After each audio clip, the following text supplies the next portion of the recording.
Hello friends, आप सभी का बहुत बहुत वेलकम है उत्कर्ष प्लेटफॉर्म के 7 पीएम करंट कैप्सूल में, जहां पर आज हम बात करने वाले हैं पर्यावरण, यानी कि पर्यावरण से संबंधित जितने भी अभियान हैं, जितने भी पहल हैं, या फिर मैं कहूं कि एनवायरनमेंट से रिलेटेड जितने भी इंपॉर्टेंट क्वेश्चन हैं। जैसे मान लीजिए कोई समिति बनाई गई, कुछ भी किया गया है, मान लीजिए वर्ल्ड फेस्टिवल का आयोजन किया गया, और जो कि हमारे एग्जाम के दृष्टिकोण से काफी इंपॉर्टेंट है। मतलब आरएस के लिए तो है ही है, लेकिन आरएस के साथ साथ जितने भी कॉम्पिटिटिव एग्जाम है सभी के लिए काफी यूजफुल ये क्लास रहने वाली है। तो आइए शुरुआत करते हैं इस क्लास की। देखिए, सबसे पहले हम बात करेंगे, अभी देखिए जो ग्रेट इंडियन मस्टर्ड है, अभी हाल ही में, हालांकि ये सारा जो हम कवर कर रहे हैं ये पूरा आपका मार्च मंथ का रहने वाला है, लेकिन मैं आपको बता दूं कि ग्रेट इंडियन मस्टर्ड की फिर भी मैं आपको अप्रैल की न्यूज बताऊं, यानी कि अभी 2-3 दिन पहले की न्यूज बताऊं, तो हमारे जो प्रधानमंत्री हैं मोदी जी, इन्होंने, आपको ध्यान होगा क्योंकि ये हमेशा मन की बात कहते रहते हैं, तो इनकी मन की बात का जो एपिसोड है, अभी इनकी मन की बात का 133वां एपिसोड था, और इस 133वें एपिसोड में इन्होंने क्या किया था, ग्रेट इंडियन मस्टर्ड की जो है क्या है, विशेष रूप से सराहना की थी। तो फिर से चर्चा में बना हुआ है ग्रेट इंडियन मस्टर्ड, जो कि हमारे राजस्थान का क्या है जी, राज्य पक्षी रहने वाला है। लेकिन मार्च के मंथ में इससे जुड़ी हुई बात क्या थी कि यहाँ पर जो गोडावड़ प्रजनन केंद्र था, वहां पर 2 नए चूजों का क्या हुआ था, सफलतापूर्वक जन्म हुआ था। मैं आपको बताती हूँ। देखिए, एक तो आपका गोडावड़ जो है क्या है, हैचिंग सेंटर है। कौन सा हो जाएगा, गोडावड़ हैचिंग सेंटर हो जाएगा, या मैं कहूं कि आर्टिफिशियल जो प्रजनन केंद्र होता है, ये आपकी कौन सी जगह हो जाएगा, रामदेवरा। ये आपके रामदेवरा जैसलमेर में होने वाला है। जबकि देखिए, अगर हम बात करेंगे गोडावड़ की, तो इसका साइंटिफिक नेम क्या है, तो इसे बोलते हैं आइडोडिट्स निग्री सैप्स जो है इसको बोलते हैं। इसको स्थानीय भाषा में सोनचरैया के नाम से जानते हैं। सर्वाधिक संख्या आपके ये मिलती है मरु राष्ट्रीय उद्यान जैसलमेर में, आपने सुना होगा अजमेर का सांखलिया, और सोरसेन आपका हो जाएगा 12। घोड़ावड़ प्रजनन केंद्र की बात करेंगे, सुधासरी जैसलमेर, सोरसेन 12, और आपकी कौन सी जगह मिलता है, जोधपुर में। हैचिंग सेंटर मैंने आपको बताया रामदेवरा कहाँ हो जाएगा, जैसलमेर में हो जाएगा।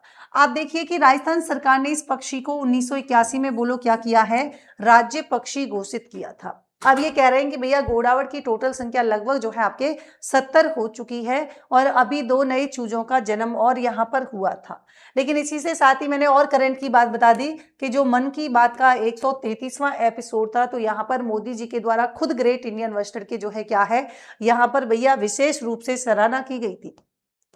फिर आता है राज्य पक्षी, जो राज्य वृक्ष खेजड़ी के संरक्षण के लिए। आप जानते हैं कि खेजड़ी है, पहली बात तो आपने सुना होगा कि भैया खेजड़ी को लेकर काफी आंदोलन भी हुए थे। क्यों? क्योंकि खेजड़ी को यहाँ पर अवैध रूप से काटा जा रहा था। तो खेजड़ी के संरक्षण के लिए जो हमारा राज्य वृक्ष है, डेफिनेटली, और पर्यावरण संतुलन को बनाए रखने के लिए, तो स्टेट गवर्नमेंट ने कहा कि भैया ऐसे काम नहीं चलेगा।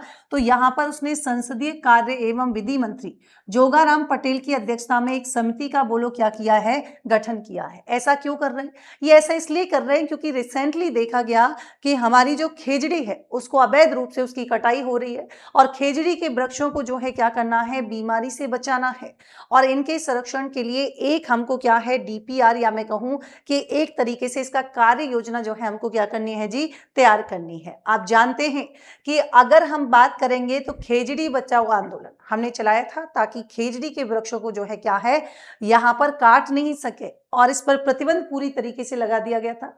हालांकि देखिए, यहां पर जो सरकार है उसने कहा था, और अपना जो राजस्व विभाग है उसने कुछ गाइडलाइन भी जारी की थी कि देखिए भैया, जब तक कोई खेजड़ी के वृक्ष को लेकर संरक्षण कानून नहीं बन जाता है, तो तब तक हम ये कह रहे हैं कि जो पूरा स्टेट है, जो हमारा राजस्थान है, उसकी कटाई पर क्या रहने वाला है, पूरी तरीके से प्रतिबंध रहेगा। मतलब आप तब तक क्या नहीं कर सकते, इसको काट नहीं सकते हैं खेजड़ी के वृक्ष को। फिर हमने थोड़ा सा देखिए जी बात यहाँ पर कर ली है खेजड़ी के वृक्ष की बात कर ली है, लेकिन ये थोड़ा सा ग्रेट इंडियन मस्टर्ड में आ गया है, इसको अपन बाद में देख लेंगे। ये साथ ही साथ कह रहा है कि मैडम ठीक है, खेजड़ी के वृक्ष की बात तो ठीक है, लेकिन खेजड़ी के वृक्ष की बात हम करेंगे तो आपने बताना है कहाँ गया, कि खेजड़ी की वृक्ष की बात हम करते हैं तो राज्य वृक्ष जो है इसे कब घोषित किया गया था, ये आपको जो है क्या करना है, कमेंट सेक्शन में बताना है कि खेजड़ी के वृक्ष की बात हम करते हैं, है ना। तो यहाँ पर जो है, यहाँ पर क्या हो जाएगा,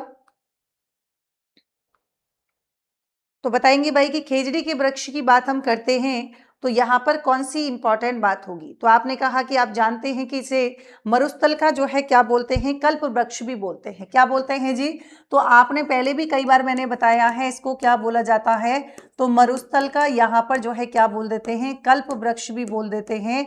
इसको यहाँ पर थार का गौरव भी कह देते हैं। और साथ ही साथ हम यहाँ पर जो है क्या बोल देते हैं, तो आप कहेंगे जी रेगिस्तान का बट वृक्ष भी कह देते हैं।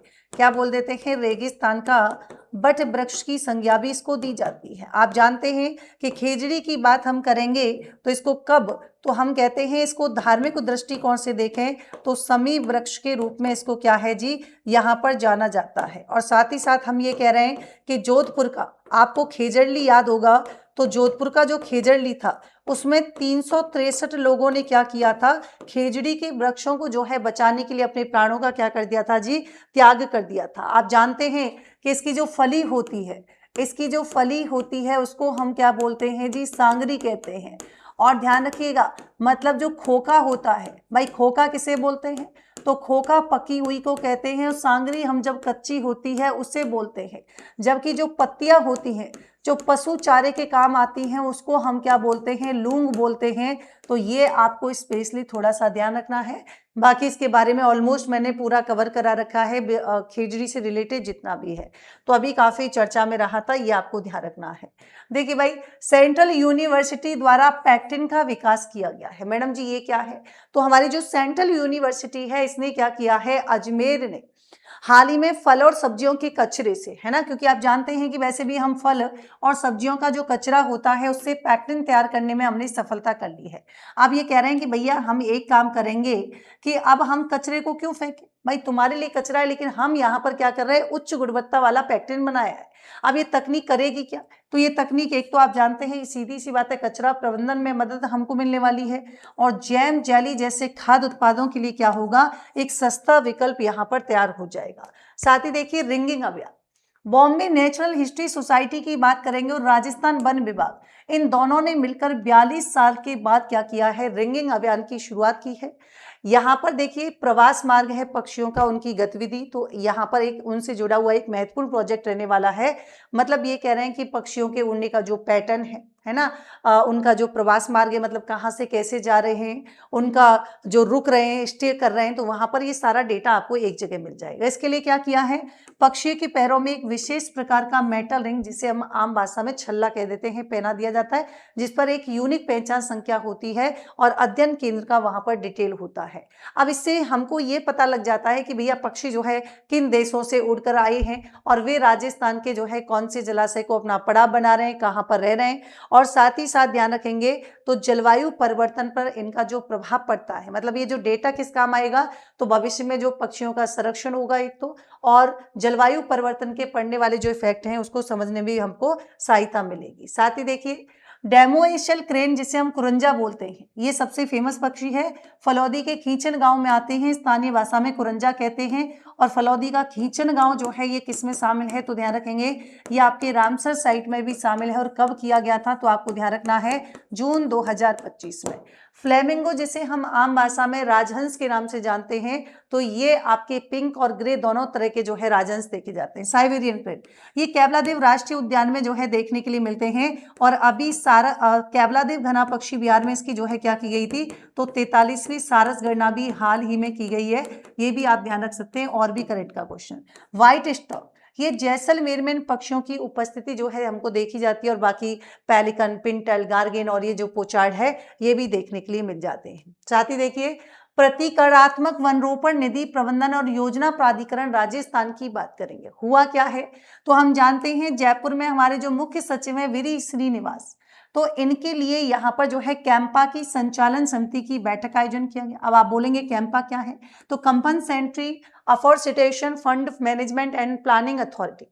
सुप्रीम कोर्ट ने 2002 की बात हम करेंगे तो फंड बनाने का एक ऑर्डर दिया था, ताकि क्षतिपूर्ति वनरोपण जो है क्या है, निधि अधिनियम 2016 के तहत इसको हमने क्या कह दिया, वैज्ञानिक यहाँ पर दर्जा दिया था, या मैं कहूँ वैधानिक, मतलब लीगल तरीके से, है ना।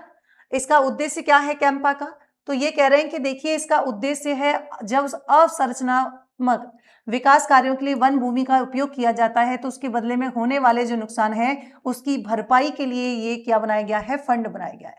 संचालन कौन करेगा जी, राजस्थान वन विभाग करेगा। कैंपा के फंड के धन का उपयोग तो कंपनसेंट्री, सीधी सी बात है भैया, यहाँ पर क्षतिपूर्ति वन रोपण के लिए, सहायक प्राकृतिक पुनर्जनन के लिए, वन्यजीव संरक्षण के लिए और साथ ही साथ हम कह रहे हैं बुनियादी ढांचे के लिए। साथ ही देखो मिशन हरियालो राजस्थान, इन्होंने 2026 में 10 करोड़ पौधा रोपण का लक्ष्य रखा था और 2024 से 28 तक राज्य में टोटल 50 करोड़ का लक्ष्य निर्धारित किया है। 2024 में मुख्यमंत्री वृक्षारोपण महाअभियान चलाया गया और 7 करोड़ का जो है क्या है, पौधारोपण लक्ष्य के विरुद्ध इन्होंने 7.22 करोड़ जो है पौधे यहाँ पर लगाने का काम किया था। अब यहाँ पर प्रभावी मॉनिटरिंग हो सके इसके लिए टास्क फोर्स समिति बनाई गई और राज्य स्तर पर जिसकी यहाँ पर अध्यक्षता करेगा मुख्य सचिव, राज्य स्तरीय टास्क फोर्स जिला स्तर पर जिला कलेक्टर और उपखंड स्तर पर आप जानते हैं कौन करेगा, उपखंड अधिकारी यहाँ पर जो है अध्यक्षता करने वाली है। साथ ही देखिए बर्डिंग बाय ईयर पहल, ये कह रहे हैं कि बर्डिंग बाय ईयर पहल की जो शुरुआत की है वो अजमेर वन प्रभाग ने की है और प्रकृति को सभी के लिए अधिक जो है क्या करने के लिए, सुलभ बनाने के लिए की गई है। और ध्यान रखेंगे यहाँ पर जो दृष्टिबाधित बच्चों को पक्षियों की आवाज सुनकर पहचानना सिखाया जाता है और ये अपनी जो है क्या है, एक तरीके की अनूठी पहल यहाँ पर हमको दिखाई दे रही है। जीआईएस आधारित green land use perspective plan की बात करेंगे तो देखिए जी यहाँ पर एक समिति का गठन किया गया है। अध्यक्षता सचिव नगरीय विकास आवासन विभाग करेगा और शहरों के मास्टर प्लान में ग्रीनलैंड का जीआईएस आधारित रिकॉर्ड डिजिटल करना है, यह आपने ध्यान रखना है। और 25-26 का जो ग्रीन बजट आया था उसमें की गई थी, क्रियान्वयन किया जा रहा है नगर विकास विभाग के द्वारा। ठीक है, चलेगा। तो आरएस प्रीलिम्स का बैच शुरू हो रहा है, इंग्लिश मीडियम बैच है, 4 मई 2026 से ये बैच आपके शुरू होगा और 7 PM करंट कैप्सूल ये आपके 7 बजे आता है जी, ध्यान रखिएगा। और अगर आप चाहते हैं कि यहाँ पर आपको तुरंत की तुरंत क्विज मिल जाए तो यहाँ पर क्विज भी मिल जाएगी।